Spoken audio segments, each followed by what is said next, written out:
With interest-based social media algorithms and generative AI, photojournalists have quickly become one of the most valuable resources on the planet. Whether or not people recognize this resource is to be determined. My name is Sean, and I've been a photojournalist for more than 25 years. And the biggest question for me and my colleagues during that time has been about the future of our profession. It's a question I ask myself most days. For more than a decade, the answer to this question hasn't been encouraging. But for the first time in years, I see a path for this to change. To understand what may come next for the profession, let's take a peek into my world and background as a photojournalist. I worked at my high school and university newspapers. I've worked with all weeklies and most daily newspapers in my state. For the last 10 years, I've been freelancing with the New York Times, Getty Images, the Associated Press, and many other major media outlets.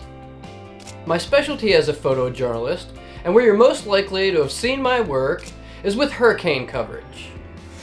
Core ethics in photojournalism prohibit anything like generative AI.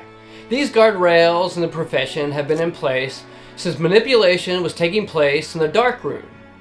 Photoshop was the previous technology that posed this concern. But the changing technology doesn't alter the ethical building blocks of the profession. As a result, photojournalists are exponentially less likely to publish manipulated or staged photos. My career as a photojournalist is largely based on guardrails and the consequences that I face for violating them. Most photojournalists are concerned with their bodies of work, trust in the profession, and legacies as truth tellers. And because of our role in society, a lot of our work is available for scrutiny and fact-checking. For example, as someone doing this for more than 25 years, I have thousands and thousands of examples working within ethical guardrails. I'd like to maintain the credibility I've built over that time, and I can ruin that with generative AI. And I use the term generative AI because the way that artificial intelligence is being marketed may not align with how it's being defined.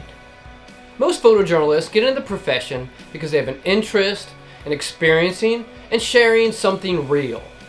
And when any of our colleagues are caught overstepping these boundaries on image manipulation, they get blacklisted. As a result, it's an enormous risk for a photojournalist to publish an AI photograph. As a photojournalist, I can't even ask a subject to move or show me something so that I can photograph it better unless we're making a portrait and I include that information in the caption. We're not allowed to direct the scene. If you want real photographs, find photojournalists with bodies of work who have demonstrated that they're willing to work within ethical guardrails. Most of the publications that I work with, I'm required to sign an agreement that outlines these. As we see an increased backlash against image-based AI, folks may begin to understand the resource that photojournalism provides. If this happens, the outlook for the profession looks much improved. Communities around the world will experience this differently and on different timelines. I don't see any of us making good money in the profession, but maybe maintaining our careers and passing what we've learned to future generations. Of all the ethics in photojournalism, the most concrete ones involve image manipulation and a representation of reality. Unfortunately, during the last 2 decades, most of my colleagues have lost their jobs. When I did my internship at a daily newspaper at a capital city in the American South, there were 13 full-time staffers in the photo department. There are 2 left. Smartphones democratized photography, and social media democratized publishing. As a result, a lot of photojournalists lost their jobs to reporters and citizens with smartphones. And to put icing on top of this cake, social media also democratized image theft.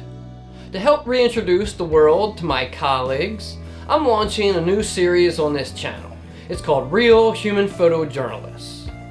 For each episode, we'll take a look at a handful of photojournalists who I've been following for years or personally know. I've got a long list of photojournalists lined up for these segments, but if you'd like to recommend somebody, feel free to comment.